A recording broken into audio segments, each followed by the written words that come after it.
Hi friends, welcome to my channel. Friends, सबू अपेक्षार अंत घटी ओटीईटी 2024 रिजल्ट ए प्रकाश पाइब। बहुत बड़ अपडेट आसी PSC Odisha board of secondary आम जो रही से तरफ तेणु निहाती भिडटी को समस्ते शेष पर्यंत देखूँ और चैनल को प्रथम थर आसते चैनल टी सब्सक्राइब करूँ। पाखे बेल आइकन टी प्रेस करूँ जहाद्वारा कि यही गुरुत्वपूर्ण अपडेट गुड़िक आप सर्वप्रथमें पाइपर। देखंतु जो मैंने एथर ओटीटी परीक्षा देइथिले गत अगस्त 17 तारिख दिन ओटीटी परीक्षा कंडक्ट कराइथिला बोर्ड ऑफ सेकेंडरी द्वारा, किंतु पिला माने स्ट्राइक करछंती ग्रेस मार्क मिलवा पाई। कारण एग्जाम दिन एग्जाम सेंटर रे किछि प्रॉब्लम फेस करथिले पिला माने, सेति बोर्ड निकटरे से दाबी करछंती जे आमको ग्रेस मार्क मिलवा दरकार बोली। किंतु यहाकु नहीं बोर्ड परीक्षा कौन प्रकार चंचलता देखा जाए ना प्रतिक्रिया आसी ना।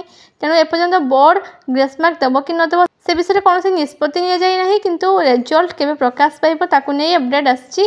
तुमर ए मास लास्ट सुधा माने सेप्टेम्बर लास्ट वीक बा अक्टोबर फर्स्ट वीक रे ओटीटी रिजल्ट प्रकाश पाइब। कारण अक्टोबर मासरे तुम जूनियर टीचर पाई पुणी थे नोटिफिकेशन आसो, तेणु ता पूर्व रिजल्ट प्रकाश पाइबार बोर्ड तरफ सूचना मिली।